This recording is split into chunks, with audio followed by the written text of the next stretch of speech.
ESPN and the app. The Celtics squaring off against the Bucks, 7:30 Eastern. And then the Nets facing the Jazz. Yes, sir. Let's get it. Our coverage starts with Stephen A's pregame Sports Center at 7. An argument can be made that Draymond Green has been one of the best defenders of his era, but not a man known to mince his words. Dray made some of his thoughts very clear on a recent Dubs Talk podcast, saying, quote, "So I think I'm the best defender to ever play in the NBA," and I'll stand by that. Max, how do you feel these comments make Dray look? They make him look proud. I mean, a lot of people might say foolish, but you have to have the blinders on in order to be Draymond Green. You don't get to go from a second-round pick to a truly great player on a championship team. And let's not forget, he came a play or two away from winning Finals MVP in 2016. Had the Cavs not pulled that out, Draymond was going to be the MVP of that series. And it's not just for his offense, obviously, in that game. It's his defense. This dude can't go create his own shot like the elite players. He can play some point forward, but he ain't LeBron James at the point forward, obviously. He's not a shooter. He's not the fastest. He doesn't jump the highest, but he believes in himself. And that quote shows you the kind of attitude he has to have in order to elevate himself to the position he is. Guys, the fact of the matter is, Stephen A., we saw a guy in a previous era occupy the same role defensively for teams about the same size who was clearly a better defender than Draymond Green, Dennis Rodman. Dennis Rodman did the things Draymond does, but more athletic, longer arms, the whole thing, and just more disruptive on defense. That's the best defensive player I've ever seen. In fact, Draymond, I would not say is the best defensive player of his own era. I think Kawhi's been a better defender. If I'm forced to pick a guy, I think there are a couple other guys. I think Ben Simmons this year has been better, or Embiid. There are guys.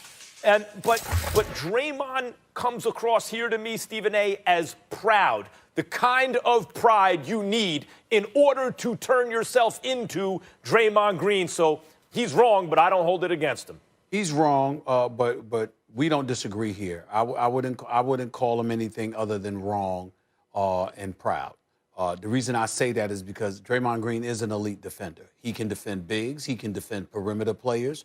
He's an elite on-ball defender. He's a basketball savant. When you talk the game of basketball to Draymond Green, there is no question he knows what the hell he's doing. Now, I've been on him about working on his shot, but that's not defense. That's his offense. He needs to work on his perimeter shot, and particularly his three-point shooting with some of the open opportunities he gets. If he was making them more frequently, the Warriors would be even more potent.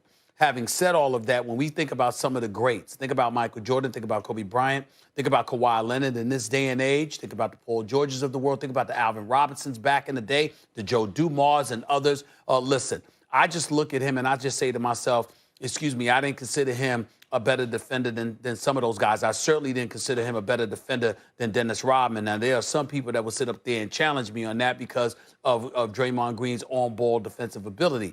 And I get out of that. But overall, in terms of his defensive prowess, I've watched him enough. I've seen him enough.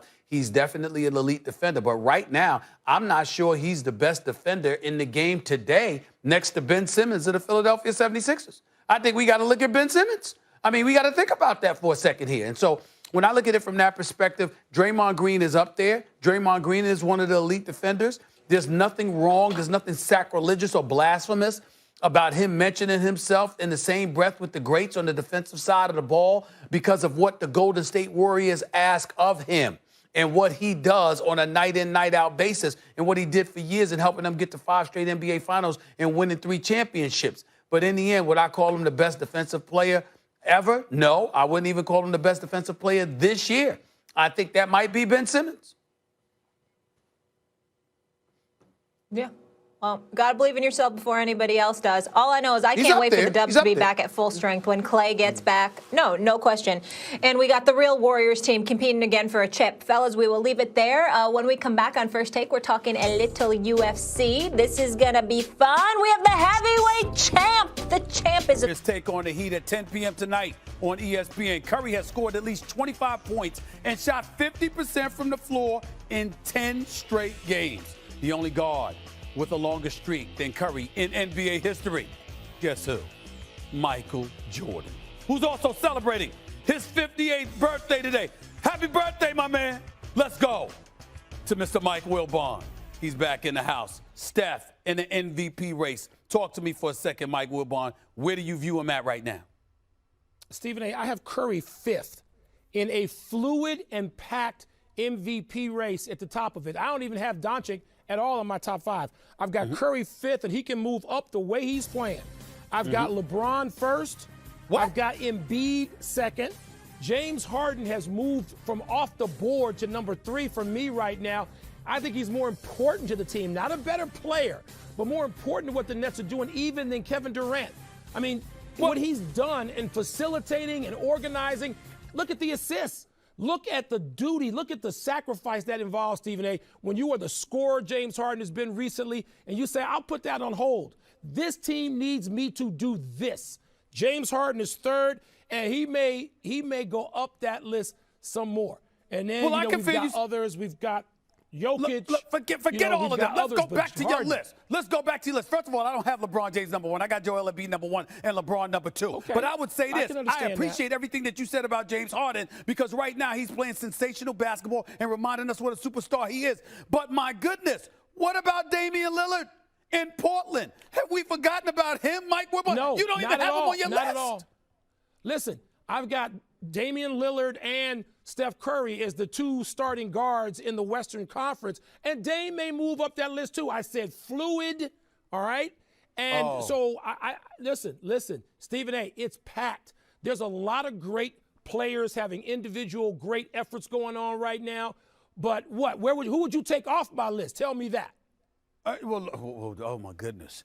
Jokic is there. He warrants consideration. But I don't know if I'd put him ahead of Damian Lillard.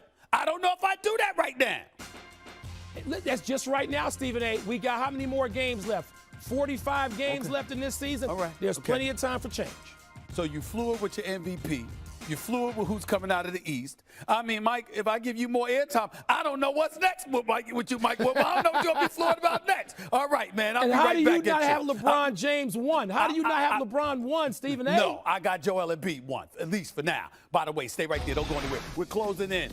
Oh, excuse me. Speaking of Joel Embiid, look at him out there shooting jump shots. Back ain't hurting that much tonight. I like that. Joel Embiid is coming out to ball, albeit against the Houston Rockets. Anyway, the 76ers are 11-2 at home this season, the best in the East and second best in the NBA behind the Utah Jazz. So let me bring Big Perk back into the mix. Kendrick Perkins, I want to know where you see the 76ers in the East right now, sir. Oh, they're the best team in the Eastern Conference, and make no mistake about it. And look, I know you want me to straddle the fence, but I'm sticking to it, okay?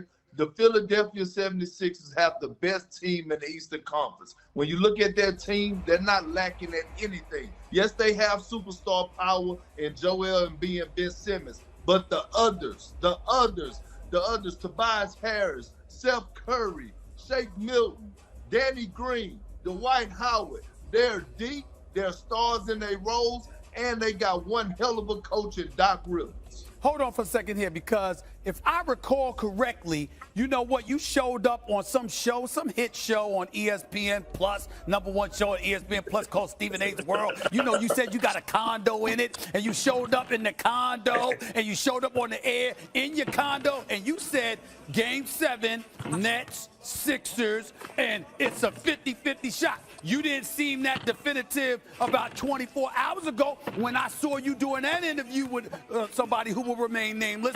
Now you sounding bold again. What's that about?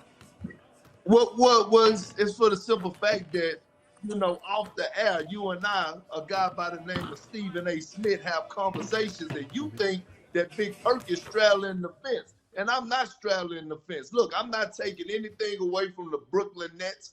But when I look at the Philadelphia 76ers in their depth right now. Did James Harden prove with his performance last night that he is the most important factor of the big three? He did, but Perk, I heard you call me out. What's up? You have something to say? No, go ahead. Do your thing. Do your thing right quick. I want to hear what you got to say, Max. Okay. Go ahead and handle your business. I want to hear this. The answer is yes. Harden is the key. And let me be very clear. I am in no way saying he is better than Kevin Durant. Kevin Durant is the best player on the team. But Harden's the key to the big three. He is. Let's rewind this. Remember when the trade took place? Harden was playing himself out of Houston, right? He wasn't even in the lineup, and he wasn't playing well before he left. And he was throwing it looked just bad for Harden. And everyone knew why he was doing it. He's trying to force his way out of town, and it worked. He shows up in Brooklyn. Perk, how many times have I said it? Fat, looking like he just rolled out of bed, looking like a hot mess. And what'd he do? Rolled out of bed. No Kyrie at the time. Kyrie wasn't playing.